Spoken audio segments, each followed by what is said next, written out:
When I moved into my new neighborhood, I didn't expect my first conversation to be a warning. She looked right at me, smiled just enough to unsettle me, and said, "You're dangerous." But the way she looked at me after? That didn't feel like a warning at all, it felt like a dare. I had barely finished unloading the last of my boxes when I noticed her. My new neighbor. She stood by the wooden fence that separated our yards, one hand resting casually on the railing as if it belonged to her. The late afternoon sun caught strands of her dark hair, warming them into shades of bronze. She wasn't the kind of woman who needed to announce her presence. She carried herself with the kind of quiet confidence that made you pay attention without knowing why. When our eyes met, she didn't smile right away. Instead, her gaze lingered, steady, unhurried, almost like she was studying me. Then her lips curved, just slightly, and she spoke the first words she would ever say to me. "You look dangerous." I laughed, caught off guard, shifting the box in my arms. "Dangerous?"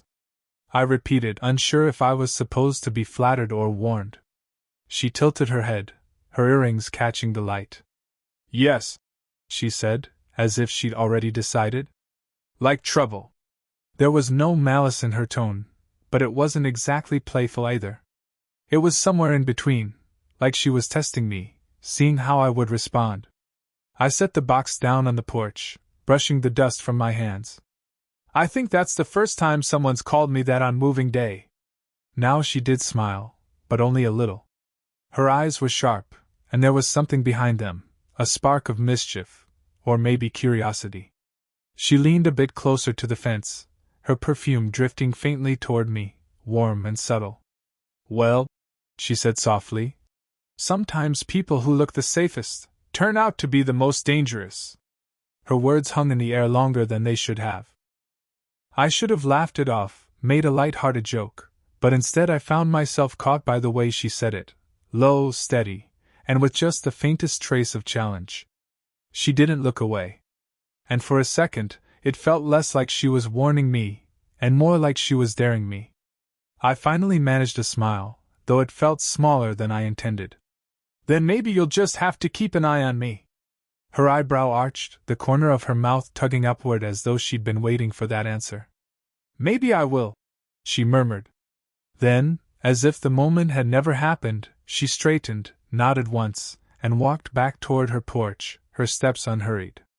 She left me standing there with the last box still on the ground, staring after her, wondering what exactly I had just stepped into by moving here. All I knew was this: she'd called me dangerous. But somehow, in that look she gave me, it was her who felt dangerous to me. The days that followed slipped into a quiet rhythm, though I quickly learned there was no such thing as passing my neighbor without feeling the weight of her presence. It started small. At the mailbox, she would arrive just as I was pulling out the stack of letters I hadn't bothered to sort. She would lean against the post, arms crossed loosely, the sunlight resting on her shoulders, and say something offhand like, "Bills never look good on young faces." I'd chuckle awkwardly, not knowing if she was teasing me or sharing something more. Other times, I'd catch her during the late evening, walking along the edge of her lawn barefoot, her sweater wrapped around her shoulders against the cool air. She never seemed surprised to see me, even when I was. It was as if she knew my schedule before I did. And then there were the glances. Those were the hardest to ignore. She had a way of holding my gaze for just a second too long, then looking away like it was nothing. But it wasn't nothing, not to me. It left a question sitting heavy in the silence between us. One evening, I came home later than usual. The sun had nearly slipped away, the sky painted in soft purples and fading gold. I was fumbling with the latch on the shared fence when it happened. She appeared on the other side, reaching for it at the same time. Our hands nearly touched. Her fingers stopped just an inch from mine, and I felt the warmth radiating from her skin, though we hadn't made contact. That tiny distance, that breath of space between us, made my pulse quicken in a way I didn't expect. She didn't move her hand right away. She just looked at me, head tilted slightly, lips curved in a knowing way. "You're jumpy," she said softly. I tried to laugh, but my voice came out quieter than I wanted. "Not jumpy," Just not used to sharing fences. Her smile widened, but only by a fraction. You'll get used to it. She pushed the latch open, her hands slipping away, and the cool night air rushed in where her warmth had almost been. I watched as she walked back toward her porch, her steps slow, deliberate, the hem of her dress brushing against her calves. That night, I couldn't stop thinking about how close her hand had been to mine. How something so simple, so ordinary, had felt like an unspoken dare. The truth was, she unsettled me. Not in a way that made me want to stay away, but in the way that pulled me closer, as if some part of me needed to know what she meant when she called me dangerous. And whether she'd keep looking at me like that every time we crossed paths. The storm rolled in without warning. Heavy clouds gathered fast, swallowing the last bit of daylight, and soon rain came down in sharp sheets against the rooftops. The power flickered once, twice, and then the whole street fell into darkness. When I stepped out onto my porch, trying to breathe in the damp, electric air, I saw her. She was sitting on the top step of her porch, a lantern glowing faintly beside her. The soft light painted her features in golden shadow, her profile calm against the restless storm. She didn't seem startled by the darkness, she looked almost at home in it. I hesitated, then called over the sound of the rain. Power's out everywhere, I guess. Her head turned, and that familiar, steady gaze found me. Even in the dimness, I could see the curve of her smile. Looks like it. She patted the space beside her. You can sit, if you don't mind the rain. I crossed the lawn, the wet grass cool against my shoes, and sat down next to her. The lantern's glow was soft but enough to see the lines of her face, the delicate curve of her lips, the way her hair clung slightly to her temples from the humidity.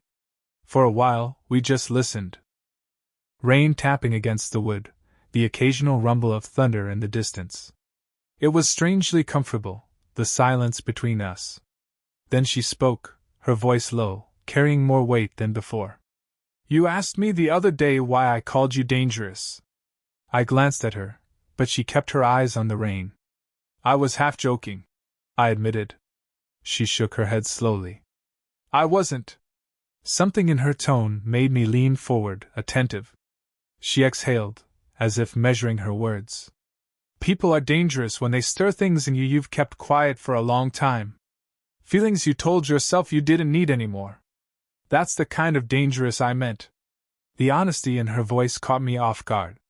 I could hear the faintest tremor, like she was pulling back a curtain she hadn't meant to. I wanted to say something, but the words stuck. Instead, my hand rested lightly on the railing beside hers. I didn't touch her, not quite, but close enough that the warmth of her presence seemed to hum in the narrow space between our skin. She noticed. I knew she did, because she let her hand stay there, not moving away, not closing the distance either. Her gaze flicked toward me then, just for a second, and in that look I saw both strength and vulnerability, mingling in a way that made my chest ache. The rain softened, turning into a steady patter. I've been alone a long time, she said finally, almost a whisper. And though I didn't dare reach for her, I let my voice soften too. Maybe you don't have to be. She didn't answer. But she didn't move her hand either. And in that quiet, with the storm fading around us, it felt like something fragile but undeniable had begun. After that night on the porch, something between us shifted. Our conversations lingered a little longer, our silences felt heavier, and even the smallest gestures carried meaning neither of us was willing to name. But just as quickly as she let me in, she began to pull away. Some mornings when I stepped outside, I'd see her watering her plants, her hair tied loosely back, her movements graceful in their simplicity. She'd notice me, of course. Her eyes would flicker in my direction, but instead of greeting me like before, she would turn, busying herself with the garden hose or slipping inside her house. At first, I thought I'd done something wrong. But the truth revealed itself one evening when I caught her at the fence. She was locking it, her expression guarded. You've been avoiding me, I said softly, careful not to sound accusing. She paused, her hand still on the latch, before finally meeting my eyes. There was no hostility there, only hesitation. Not avoiding, she murmured. Just remembering myself. I frowned, unsure what she meant. She took a slow breath, her shoulders rising and falling with the weight of it. You're young. Too young to be caught up in something like this. Her voice faltered only slightly, but I caught it. People will talk. They always do. I wanted to argue, to tell her I didn't care what anyone thought, but I could see how hard it was for her to even admit it. The age between us wasn't just a number, it was a shadow she carried, one she couldn't quite step out of. Before I could respond, she pushed the latch closed and started to walk away. As she passed me, the edge of her sleeve brushed against my arm. The contact was fleeting, accidental at best, but it sent a quiet jolt through me, sharp and undeniable. I turned to watch her go, her figure retreating into the dimming evening. And though her words had been all about distance, that small, unintentional touch told me something else. She felt it too. That night, lying awake, I replayed the moment over and over. The brush of her sleeve, the unsteady note in her voice, the way she looked at me as if she wanted to believe in something but didn't trust herself to. She was pulling back, yes. But every step away carried the echo of closeness she couldn't quite erase. And as much as she tried to remind herself, and me, of the gap between us, I couldn't help but feel that it wasn't the years that scared her. It was how natural it felt when we were near each other. How dangerous it was becoming to pretend otherwise.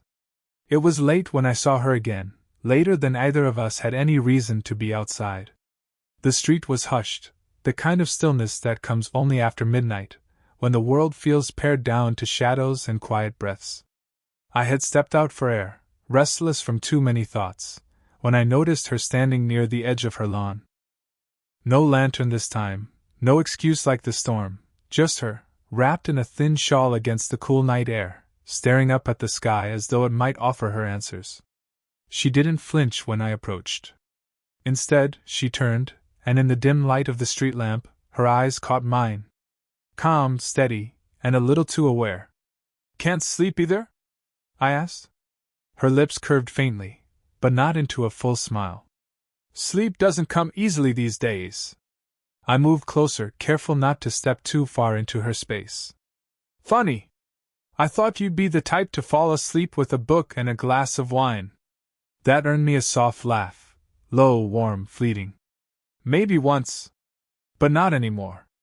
Silence settled between us again, heavy but not uncomfortable. The kind of silence where words felt optional, where the air itself seemed charged enough. Then she tilted her head, her eyes narrowing ever so slightly.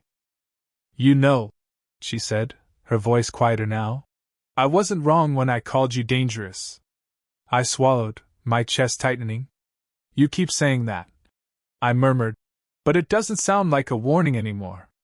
Her gaze didn't waver. If anything, it sharpened, the corners of her mouth lifting just enough to suggest something between defiance and invitation. Maybe it isn't. Something in me stirred at that, not just attraction, but the weight of what she was really saying. The words weren't the dare. The look she gave me was. I took one small step forward. Just enough to close the distance so I could feel the faint brush of her shawl against my arm. Her breath hitched, quiet, but unmistakable, and in that moment I knew she felt it too. Neither of us moved beyond that. I didn't touch her, and she didn't retreat. We just stood there, the night holding its breath around us, our eyes locked in a wordless exchange that said more than either of us dared to admit aloud. Finally, she whispered, See? Dangerous. But this time, her tone carried no caution. It was something else entirely, something that left me standing still, my heart pounding, as though she had handed me both a warning and a challenge, waiting to see which one I would accept. And though nothing more happened that night, I walked back to my porch knowing the line between us was thinning. And that sooner or later, one of us would cross it. The night she finally let the walls slip, I almost didn't recognize her. It was a Saturday evening, quiet except for the hum of crickets in the grass. I'd noticed her light on earlier, flickering faintly through the curtains, but when I stepped outside later, she was on her porch steps. No lantern this time, no book in her lap, not even her usual calm composure. She sat with her elbows resting on her knees, her shawl slipping from her shoulders, her gaze fixed on nothing in particular. Something about the way she sat, still, but heavy with unspoken weight, pulled me toward her before I even thought about it. I approached slowly, not wanting to intrude. "Evening," I said softly. She looked up, and in the dim glow from her porch light, I saw it. The quiet strain in her eyes, the faint curve of a smile that didn't quite reach. "Evening," she echoed, though her voice was tired. I didn't ask what was wrong. Somehow, I knew that questions would only push her further away. Instead, I sat down beside her, close enough that my shoulder brushed the edge of her sleeve. For a long moment, neither of us spoke. The silence wasn't awkward, it was waiting, patient, like the night itself was giving her permission to say only what she wanted.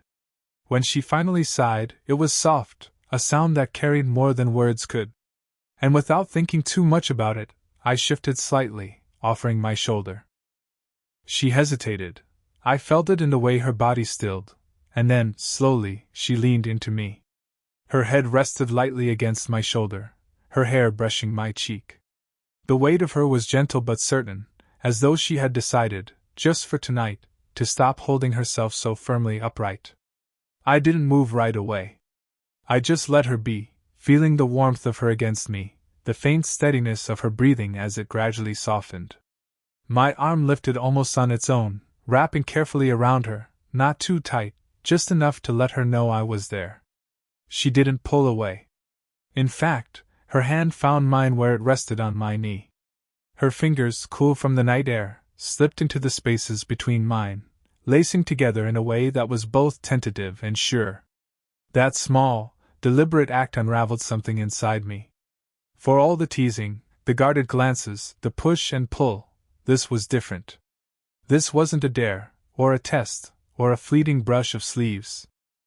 This was her choosing closeness. We stayed like that, quietly, the crickets filling the silence, the porch light casting a soft circle around us. I could feel the rise and fall of her breath against me, the faint scent of her perfume mixed with the night air. And though no words passed between us, her leaning into me said enough. She trusted me, at least in this moment. And that meant more than anything she could have spoken aloud. Dawn came quietly, the kind of morning where the world seemed softer, washed in pale gold. I found her outside again, sitting on the porch with a mug in her hands. She wasn't wearing her shawl this time, just a simple sweater, her hair a little untamed from the early hour.